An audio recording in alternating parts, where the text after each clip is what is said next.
घोड़े बेचकर सोना, ये कहावत आप में से अधिकांश लोगों ने सुनी होगी।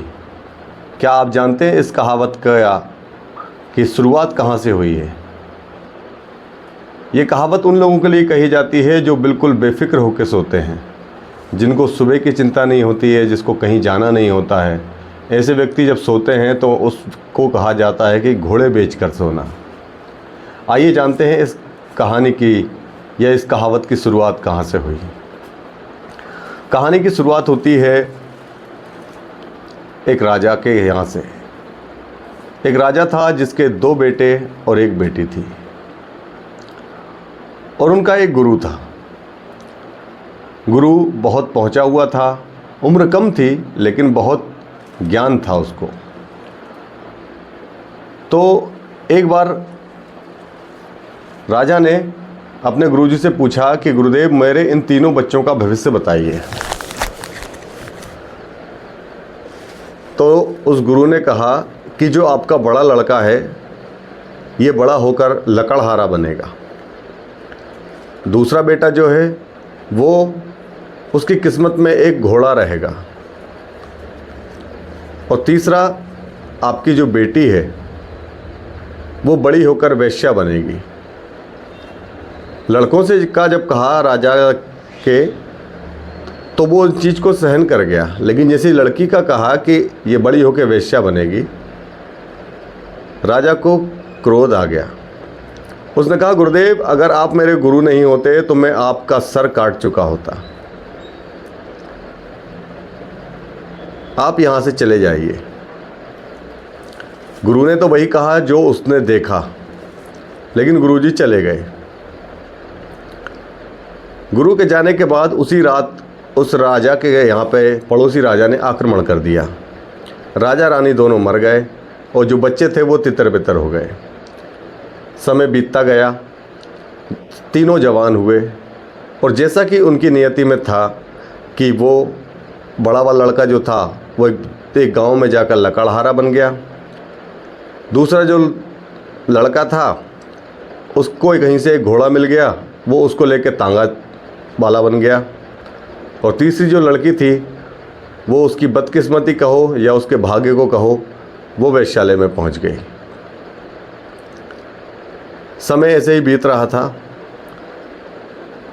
राजा का जो गुरु था, चूंकि वो बहुत ज्ञानी था और त्रिकालदर्शी था, वो सबसे पहले बड़े बेटे के यहाँ पहुंचा। बड़े बेटे को अपना परिचय दिया और कहा कि मैं तुम्हारे पिता का गुरु रहा हूँ, तुम्हारे पिता बहुत बड़े राजा थे। उसने कहा कि अब समय का फेर है गुरुदेव, मैं आपका वो स्वागत नहीं कर सकता जो मेरे पिताजी करते थे। आप बताइए मेरे लिए क्या आज्ञा है। बोले, मानो तो मैं आपको एक सलाह दूंगा और यही मेरी आज्ञा होगी। बोले, बताइए गुरुदेव। बोले, तुम अब से जब भी बेचोगे लकड़ियाँ तो वो केवल चंदन की लकड़ियाँ बेचोगे, क्योंकि चंदन की लकड़ी महंगी बिकती है तो तुम्हारा मुनाफा ज़्यादा होगा। चूँकि वो लकड़हारा था, बचपन से ही लकड़ियाँ काट रहा था, उसको जंगल का कोना कोना पता था कि इस पूरे जंगल में कहीं भी एक भी चंदन का पेड़ नहीं है। लेकिन चूँकि गुरु की आज्ञा है तो वो मन मार के जंगल गया। पूरे दिन जंगल में घूमता रहा। घूमना क्या, उसको तो पता था कि चंदन का पेड़ है नहीं। यूं ही टहलता रहा और दोपहर तक टहलने के बाद एक पेड़ के नीचे सो गया। जब शाम को उसकी आंख खुली तो वो चौंक गया कि वो जिस पेड़ के नीचे सो रहा था वो पेड़ चंदन का था। उसने उस पेड़ को काटा और लाके जंगल में से वो चंदन की लकड़ियाँ बाजार में बेची, ऊंचे दामों में बिकी। अगले दिन फिर गया, फिर उसने चंदन का पेड़ ढूंढा, नहीं मिला। फिर एक पेड़ के नीचे सो गया, फिर से वो चंदन का बन गया। अब उसका नित्य कर्म था कि वो जंगल में जाता था और एक पेड़ के नीचे सो जाता था, वो पेड़ चंदन का हो जाता था। ये कैसे हुआ? उसने इस चीज़ को सोचने में ज़्यादा समय नहीं लगाया। वो कुछ समय के बाद वो चंदन का बहुत बड़ा व्यापारी हो गया, धन धान सब कुछ हो गया उसके पास। अब गुरुदेव ने कहा कि मैं यहाँ से आज्ञा चाहूँगा। बोले, प्रभु आप यहीं पे रहिए, आपने मेरा भाग्य बदल दिया। बोले, नहीं, अब तुम्हारे भाई का पास जाऊंगा और उसका भी भाग्य बदलना है। वो उसके दूसरे भाई के पास गया जिसके पास एक घोड़ा था। अब उससे कहा कि जाओ इस घोड़े को बेच के आओ। वो गया, उसने घोड़े को बेचा, वापस आया और सुबह देर तक सोता रहा। गुरुदेव ने उसको कहा कि उठो, इस घोड़े को बेच के आओ। गुरुदेव, एक ही तो घोड़ा था, वो बेच दिया, अब तो सोने दीजिए, कहीं जाना तो है नहीं है।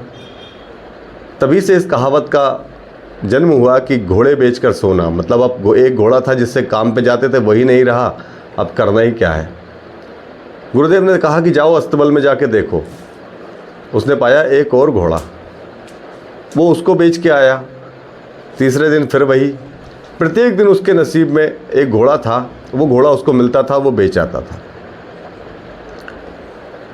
फिर वो गया उस वेश्या के पास और वेश्या से कहा कि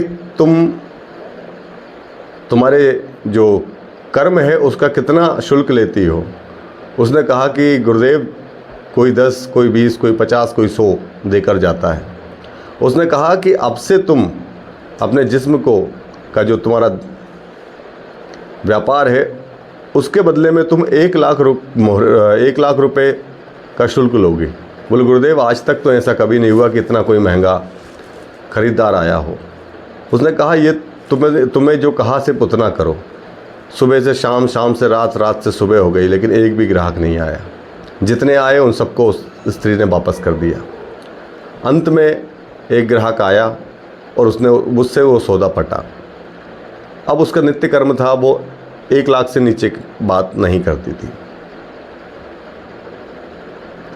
हम सब भी अक्सर इन्हीं चीज़ों में फंस जाते हैं कि हमें जो प्राप्त होता है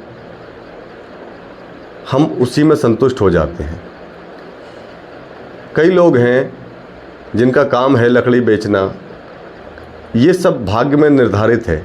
और गुरु अगर आपको सही मिल जाए तो वो आपके भाग्य को उसी प्रकार बदल सकता है जिस प्रकार इन तीनों का बदला। अब आप सोच रहे होंगे कि उस व्यक्ति को प्रतिदिन चंदन की लकड़ी कैसे मिलती थी। प्रतिदिन चंदन की लकड़ी इसलिए मिलती थी क्योंकि उसको के भाग्य में लकड़ी बेचना ही लिखा था। और जब लकड़ी बेचना ही लिखा था तो गुरु ने सिर्फ कुछ इतना ही किया कि उसको ये कह दिया कि अब से तुम सिर्फ चंदन की लकड़ी बेचोगे।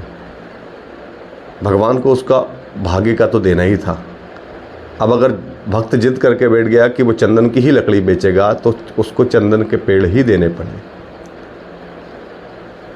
घोड़े वक्के वाले के नसीब में एक घोड़ा दिया था भगवान ने उसके भाग्य में, तो एक घोड़ा था वो बेच आता था। भगवान को उसको प्रतिदिन एक नया घोड़ा देना पड़ता था क्योंकि उसके भाग्य में एक घोड़ा लिखा था और एक घोड़ा उसके पास रहेगा हमेशा।